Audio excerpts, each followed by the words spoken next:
মেয়ে দেখতে বাবা মায়ের সাথে আজকে এসেছি। বাসায় ঢোকার সাথে সাথে মেয়ের মা চা নাস্তা নিয়ে আমাদের একদম খুবই আপ্যায়ন করল। এরপর কথাবার্তা শুরু হওয়ার পর্যায়ে মেয়ের বাবা বলল, আমার একটা মাত্রই মেয়ে, তাই আমরা সবসময় চেয়েছি উচ্চশিক্ষিত ডাক্তার, ইঞ্জিনিয়ার কিংবা সরকারি চাকরিজীবীর হাতে মেয়েকে তুলে দিতে, কারণ মেয়ের ভবিষ্যৎটা যেন সিকিউর থাকে। এই কথা শুনে আমার বাবা হেসে বললেন, খুব ভালো কথা, কিন্তু আপনি যে উচ্চশিক্ষিত প্রতিষ্ঠিত ছেলে চাচ্ছেন, আপনার মেয়ে কী করে? সে কি ওই ছেলের যোগ্য? এই কথা শুনে উনি একটু থতমত খেয়ে গেলে বলেন, কি যে বলেন, আমার মেয়ে গ্র্যাজুয়েশন অবধি পড়াশোনা করেছে, যেহেতু বিয়ে দিয়ে দেব তাই আর অত পড়াশোনায় প্রতি গরজ দেওয়া হয়নি। আমার একটা মাত্রই মেয়ে। আবার আমার পরিচয় দিই, আমি নীল।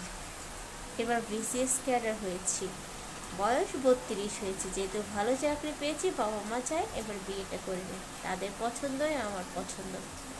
বেশ কয়েকটা মেয়ে দেখা হয়েছে, এই সম্বন্ধটা আমার এক আত্মীয় নিয়ে এসেছে।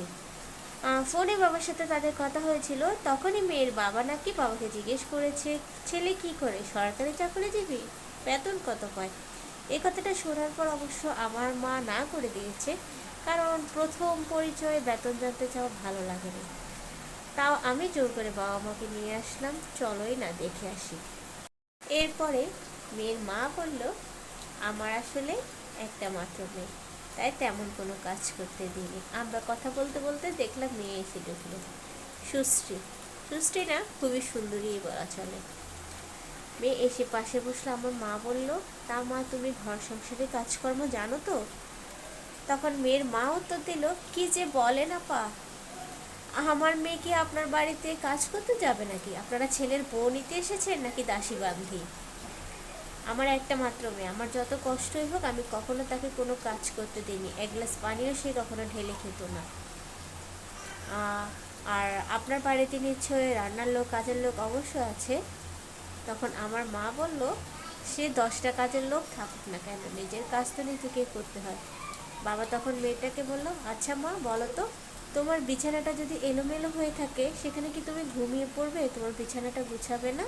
তোমার কাপড় চোপড়, তোমার রুমটা তুমি সুন্দর করে গুছিয়ে রাখবে না? এতে কি তুমি দাসী হয়ে যাবে? আর তোমার সংসারের জন্য রান্না বান্না করলে কি তুমি কাজের লোক হয়ে যাবে? তখন মেয়েটি কথা বলল, এই কথাটাই আঙ্কেল আমি এত বছর আমার বাবা মাকে বোঝাতে চেয়েছি, পারিনি। পড়াশোনায় একদম ভালো না হলেও খুব খারাপ ছিলাম না, কিন্তু চাকরি করাবে না, তাই তাদের পড়াশোনা নিয়ে মাথা ব্যথা ছিল না। কাজ করতে চাইলেও মা কখনো কাজ করতে দিত। আসলে আমি কখনো চাইনি কোনো সরকারি চাকরিজীবী বউ হতে, কিংবা অন্য কারো পরিচয় নিজের পরিচিত হতে। আমি নিজের পায়ে দাঁড়াতে চেয়েছিলাম, কিন্তু সেই সুযোগটা আমাকে দেওয়া হয়নি। এই কথাগুলো যদি তখন আমার বাবা মা বুঝতো, তাহলে হয়তো আজকে আপনাদের সামনে আমাকে এভাবে মাথা নিচু করে থাকতে হতো না। আমার কথায় আমার বাবা মা খুব রাগ করলো। পরিস্থিতি সামাল দিতে গিয়ে আমার বাবা তখন বলল, আমার বাবা বলল, আসলে আমাদের সমাজটাই এমন। আমাদের সমাজে মেয়ে জন্ম নিলে ঢুকিয়ে দেওয়া হয়, তাকে বিয়ে দিতে হবে, আর ছেলে মানিয়ে তার রোজগার করতে হবে। অল্প করে হলেও প্রতিটা মানুষের নিজের পায়ে দাঁড়ানো উচিত, আর বেসিক কাজগুলো অবশ্যই আমাদের জানা উচিত। আপনি কি জানেন, আমেরিকায় যে ফার্স্ট লেডি, সেও কিন্তু নিজের রান্নাটা করে খায়। তাই নিজের কাজ করলে কখনো ছোট হয় না। নিজের কাজকর্ম করতে পারাটা, এটা কোনো লজ্জার বিষয় না, এটা বরং গর্বের বিষয়। আর এক গ্লাস পানি খেতে পারি না ঢেলে নিজের হাতে, এটা বলাটা কোনো গর্বের বিষয় না। তাই সন্তানকে সুশিক্ষা দেওয়া উচিত। শুধু বড় ডিগ্রিধারী হলে শিক্ষিত হওয়া যায় না, এই কাজগুলো সন্তানকে শেখাতে হয়। আপনি যেমন আপনার মেয়ের জন্য একজন যোগ্য পাত্র চাচ্ছেন, তেমনি পাত্রপক্ষ তো চাইতে পারে একটা যোগ্য পাত্রী, তাই না? আগে নিজের যোগ্যতা ঠিক করুন, তারপর যোগ্য মানুষ পায়ে হেঁটে আপনার পায়ের তলায় আসবে। এটাই কিন্তু বাস্তব কথা। তবে সমাজের রীতি যেহেতু এমন, এই রীতি পরিবর্তন করতেই হবে। ভিডিওটা কেমন লেগেছে কমেন্ট করে জানাতে কিন্তু ভুলবেন না। যদি ভালো লেগে থাকে অবশ্যই আমার পেজটা ফলো করবেন। সবাই ভালো থাকুন। আল্লাহ হাফেজ। আসসালামু আলাইকুম।